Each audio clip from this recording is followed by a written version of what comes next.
Hey, welcome to The Explainer.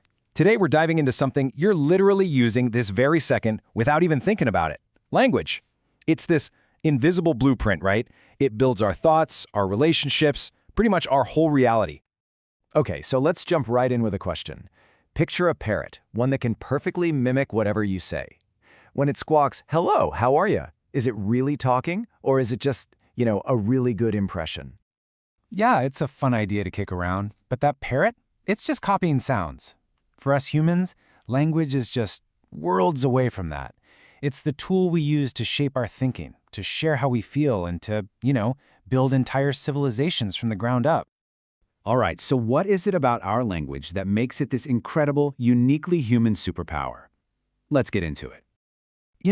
Scientists have spent ages trying to teach language to chimpanzees, our closest relatives.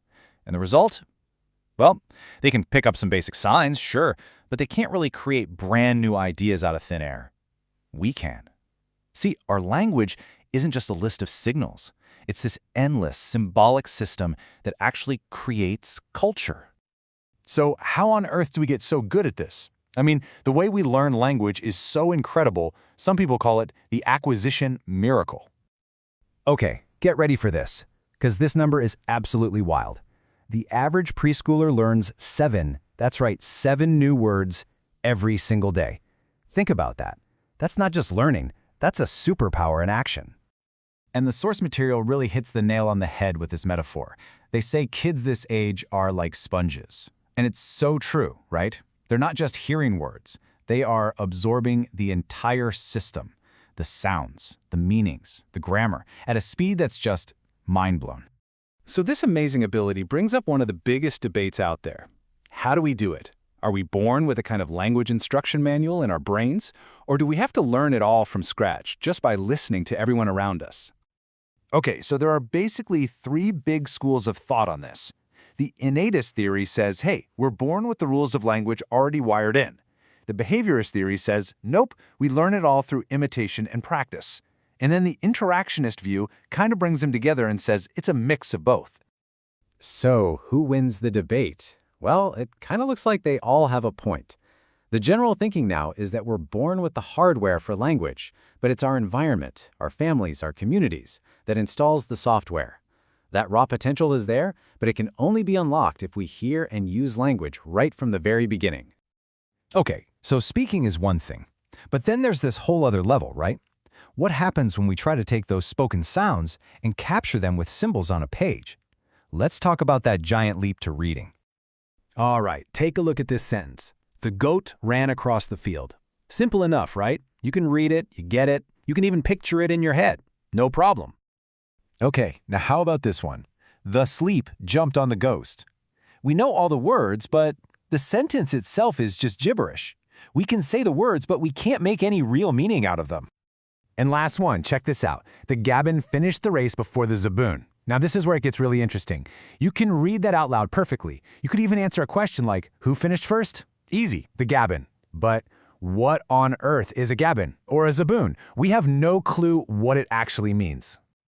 So those 3 sentences perfectly set up this idea, which is known as the simple view of reading. Basically, it says that real reading isn't one thing, it's 2 things happening at once. First, you've got word recognition. That's being able to sound out gabbin. And second, you've got language comprehension, knowing what a goat is. You've got to have both. If one part is missing, you're not really truly reading. So, this whole system is incredibly powerful.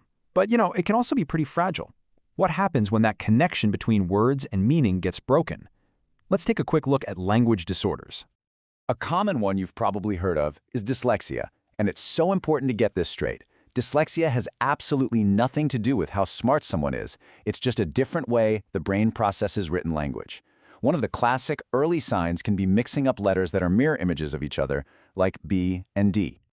But these disorders aren't always something you're born with. There's also something called aphasia, which is a language impairment that happens later in life, usually because of some kind of damage to the brain, like from a stroke or a serious head injury. And aphasia is fascinating because it can show up in 2 very different ways. With what's called Broca's aphasia, a person's speech might be really slow and choppy and not very grammatical, but the meaning is there. They know exactly what they want to say, they just struggle to get the words out. Then you have Wernicke's aphasia, and it's pretty much the exact opposite.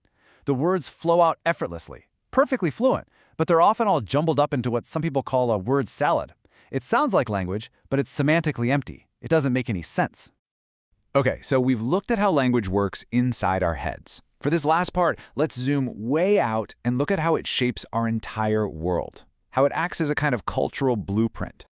Have you ever thought about this? Why is it that some cultures, say in the Arctic, have dozens of different words for snow, while other cultures might have dozens of words for something completely different, like rice? Well, the answer is actually really cool and makes perfect sense. Our language grows from what we need. It's a tool that we shape to deal with our environment. I mean, if your life depends on knowing the difference between snow that's good for building a shelter and snow that's about to cause an avalanche, you're going to come up with words to tell them apart.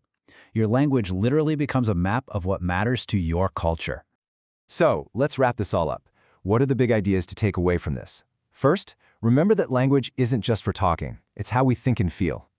Second, we're born ready to learn, but we need a rich environment to actually make it happen.